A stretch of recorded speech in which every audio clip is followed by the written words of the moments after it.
Former President Donald Trump is back inside a New York courtroom. Today, he was scolded by a judge after speaking loudly to his lawyers during witness testimony. Caroline Elliott is live with more on the tensions. Caroline. Well, Anita, just moments ago, we heard from Trump inside the court hallways saying that this case should be dismissed, adding it never should have happened in the first place. Now, during this trial, we've seen a lot of back and forth between Trump and the New York Attorney General. Yesterday, leaving the courthouse, we heard from Letitia James saying that victory will be hers in this case, again, knowing that Trump has continued to attack this investigation. This is a disgraceful situation. This is an Attorney General, Letitia, that went out and campaigned on, I will get Trump. I will get Trump no matter what, I'll get Trump. So I just want to say the head of Deutsche Bank came in. He said we were great. The loan was great. Everything was fine. All right, so what I am about to tell you is one of the most explosive courtroom showdowns we have seen in the entire Trump presidency, and that is saying something, given absolutely everything we have witnessed over the past year of chaos and controversy. A federal judge has just escalated criminal contempt proceedings against Trump administration officials after testimony in open court exposed something absolutely damning that should concern every American who cares about the rule of law. We are talking about evidence that administration officials allegedly plan to straight up ignore court orders to defy a federal judge's direct command and continue deportation flights even after being explicitly told to stop and turn those planes around immediately.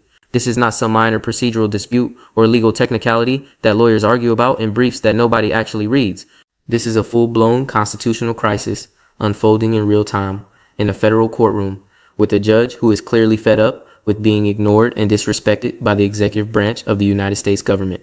And the consequences of what happens next could include actual prison time for government officials who apparently thought they were above the law. But before we go any further, real quick, let's be honest. You can't really trust mainstream media anymore. That's why we built Pump Politics, to bring you real stories, real context, and no corporate spin. If you want to stay ahead of the headlines, join our free newsletter. We'll send the news straight to your inbox every day. Just click the link in the description to join. And if you just want to support what we're doing, join us, be part of the community that actually cares about the truth. All right, let's get back to the video. And Trump facing hundreds of millions of dollars in fines. The former president could also lose control over some of his iconic New York real estate properties. Trump has repeatedly said there are no victims in this case because he paid all of his bank loans back on time. But yesterday, James left court confident Trump would lose this case. Trump, unfortunately, fails to recognize what is happening in court. And that is, we have demonstrated over and over again that he committed lies and fraud. Next week, we're expecting the state to call Michael Cohen, Trump's former lawyer. Anita. Thank you, Caroline. Appreciate it. We'll continue to monitor that developing situation. Let me set the scene for you so you understand exactly what happened and why this is such a massive deal for the rule of law in America and for how our constitutional system is supposed to function. Judge James Boasberg, a federal judge overseeing immigration cases in the District of Columbia, issued an oral order directly from the bench commanding the administration to immediately turn around planes carrying migrants and return them to the United States so they could have their legal rights protected. This was not a suggestion that the administration could consider and then ignore. This was not a polite request that could be declined. This was a direct order from a federal judge with the full force and authority of the judicial branch of the United States government behind every word. The planes were literally in the air at that moment. The judge said, turn them around right now and bring those people back so they can have their day in court like the Constitution requires. And what did the Trump administration do in response to this direct judicial command from a sitting federal judge? According to testimony that came out in open court, they kept those flights going anyway. They allegedly just ignored the judge completely and continued the deportations as if the court order did not even exist. Can you even believe that is what allegedly happened here? Come on, this is absolutely insane when you really think about what it means for how our government is supposed to function in a constitutional democracy. We have three branches of government in this country for a very important reason that goes back to the founding of the republic. The executive branch enforces the laws that Congress passes. The legislative branch makes the laws that govern our society. And the judicial branch interprets the laws and makes sure everyone, including the president and his entire administration, actually follows them and respects individual rights. That is the basic structure of American democracy that has existed since the Constitution was ratified over 200 years ago. And here we have testimony suggesting that Trump administration officials just decided the judicial branch does not matter anymore, that court orders are optional suggestions, that they can do whatever they want regardless of what any judge says. If that kind of behavior is allowed to stand without serious consequences, then we do not really have a constitutional system anymore. We just have a president who does whatever he wants, and nobody can stop him, no matter how clearly unconstitutional his actions might be. The testimony that came out in this hearing was absolutely devastating for the administration's position, and their claims that this was all just an innocent misunderstanding. Officials reportedly claimed they were unaware of the imminent flights when the judge issued his order, but the judge clearly was not buying that explanation at all, based on how aggressively the hearing proceeded and how seriously he is treating this matter. The administration allegedly violated the due process rights of the passengers on those planes, many of whom were contesting their designation as gang members and had legitimate legal claims they wanted to make in American courts before being deported to foreign countries where they might face danger. These are people who were being sent away without getting their day in court, which is a fundamental violation of how our legal system is supposed to work under the Constitution. And when a judge tried to stop that from happening, tried to give those people the due process they are entitled to under the law, the administration allegedly just ignored him completely and kept the deportations going anyway, as if he had no authority over them. Judge Boasberg is now taking dramatic action that shows just how seriously he views this alleged contempt of his orders and the threat it poses to judicial authority. He is compelling DOJ lawyers and administration officials to testify under oath about exactly what happened during those critical hours. He is demanding they produce emails and text messages showing the decision-making process around these deportation flights and the order to halt them. He wants to know who knew what and when they knew it. He wants documentation of who gave the orders to continue the flights despite his command to turn them around. And here is the part that should really get everyone's attention and make clear how serious this situation has become. The judge is moving toward potential prison time rather than just monetary fines for anyone found in criminal contempt of court. That means actual government officials who work for the Trump administration could potentially go to jail for defying a federal court order. That is how serious this constitutional confrontation has become between the judicial and executive branches of our government. So let us really dig into what is happening here, because the details of this courtroom confrontation reveal something profound about the current state of American democracy and the Trump administration's relationship with the rule of law and judicial oversight.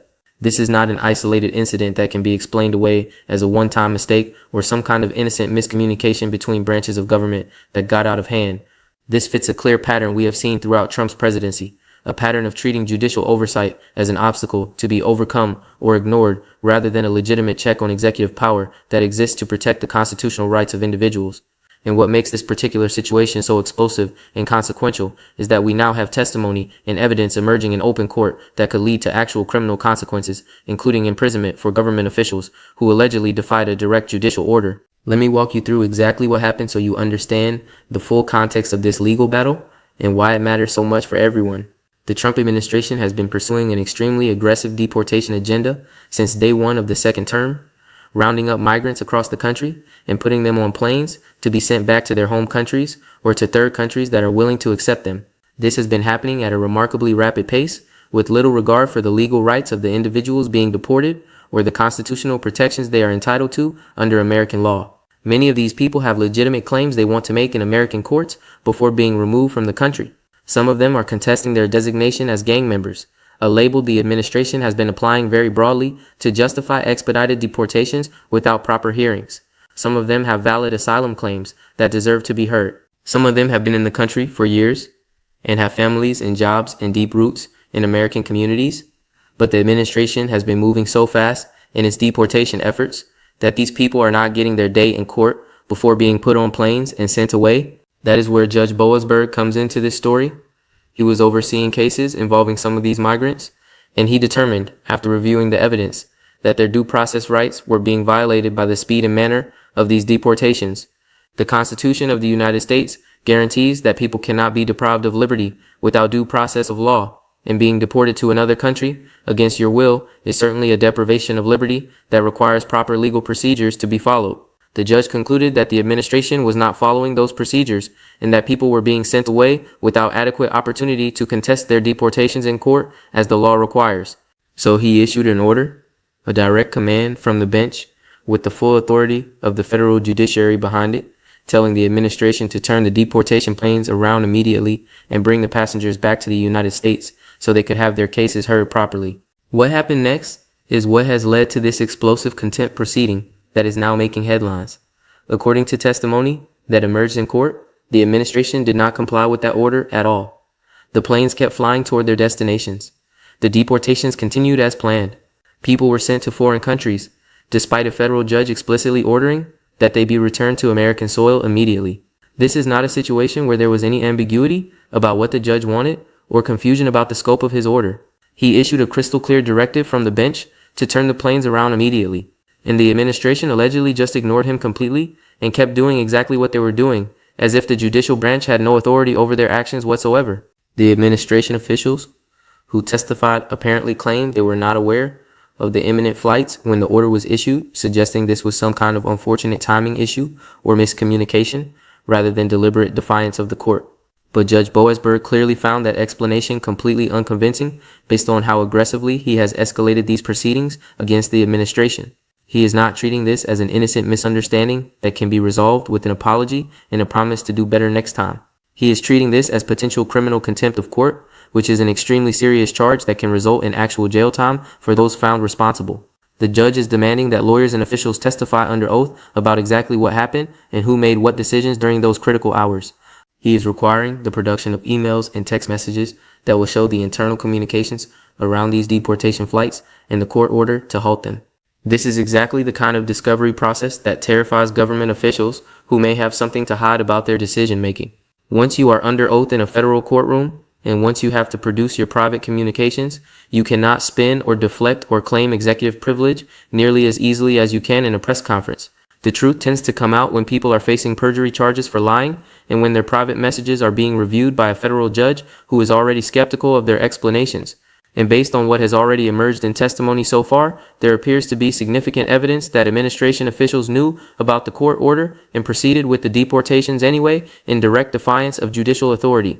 That would be a textbook case of criminal contempt of court, and it would absolutely justify the serious consequences, including imprisonment, that Judge Boasberg is now threatening. I want to put this confrontation in broader context because I think it is important to understand how this fits the pattern of the Trump administration's approach to judicial oversight throughout this entire presidency.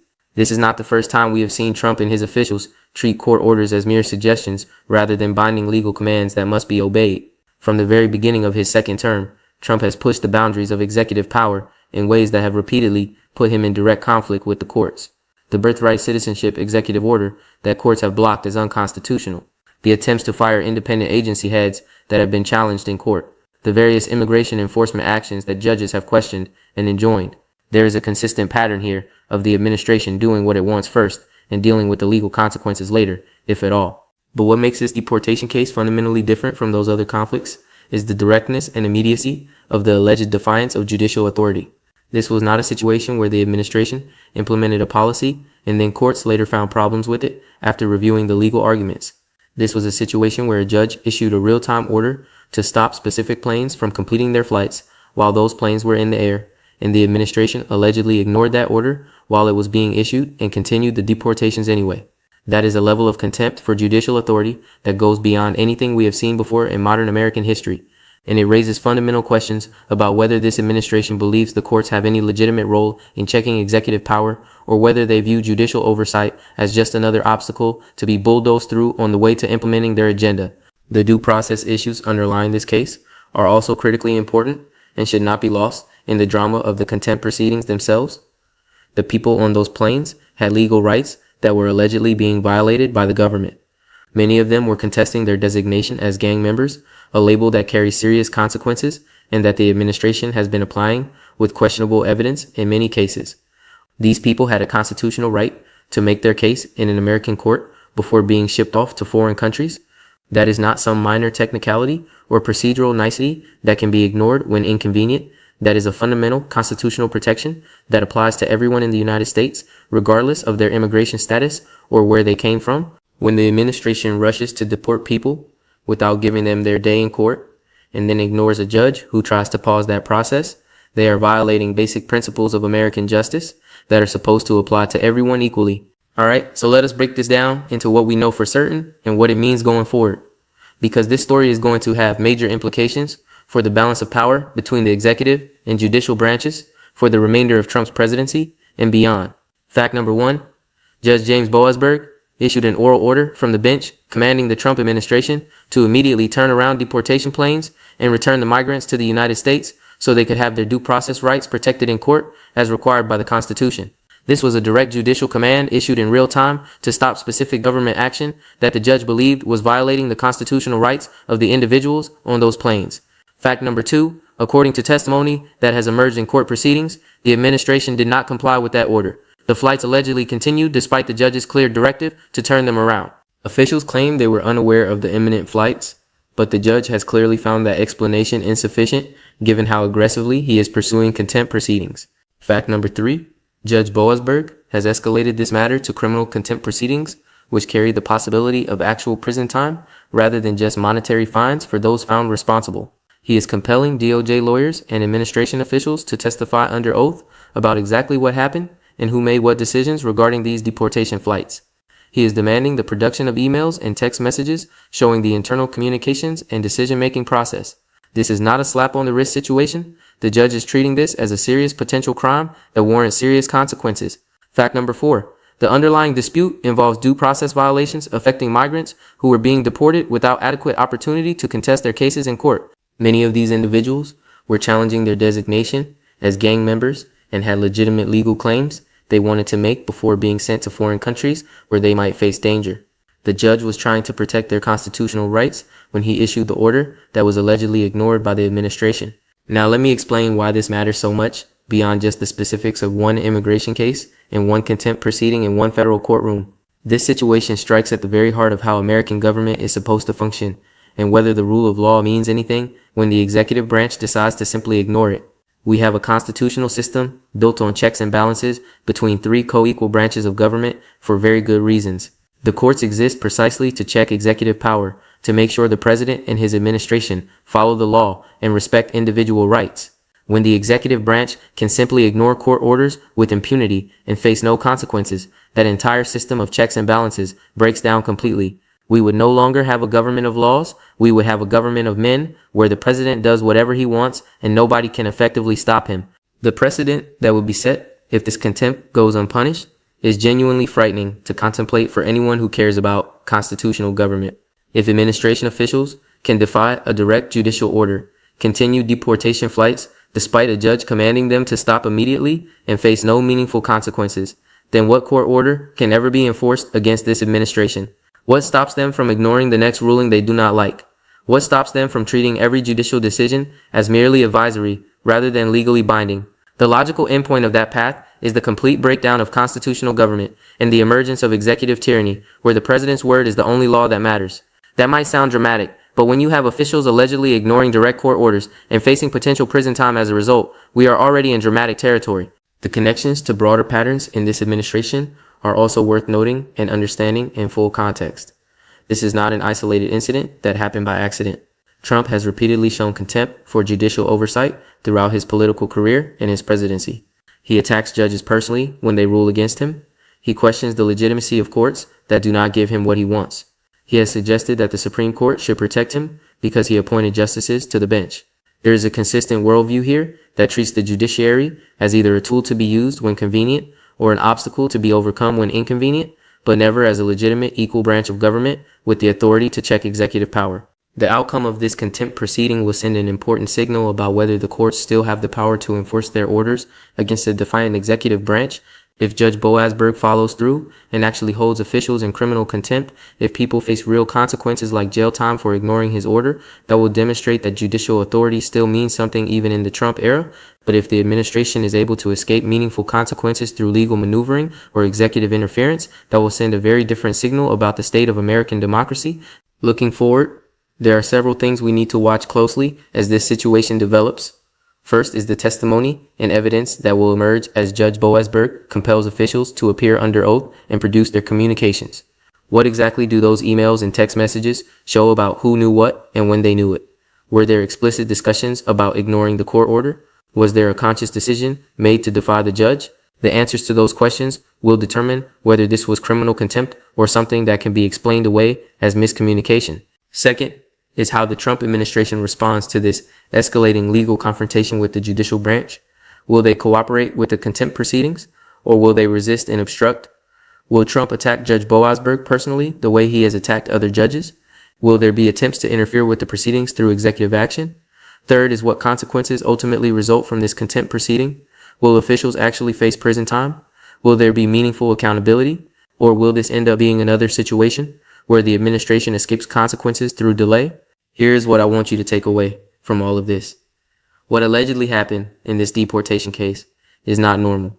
It is not acceptable, and it should not be tolerated in a constitutional democracy. When a federal judge issues a direct order, the executive branch is supposed to comply with that order. That is how our system works. That is what the rule of law means. If we allow administrations to simply ignore court orders when they find them inconvenient, we no longer have a functioning constitutional system. The contempt proceedings Judge Boasberg has initiated are exactly the right response to alleged executive defiance. The courts must be willing to enforce their authority, even against the most powerful officials in the land, or that authority becomes meaningless. This story is far from over. I will be watching closely as the testimony continues and the evidence emerges. Make sure you subscribe so you do not miss the updates as this develops. I will see you in the next one.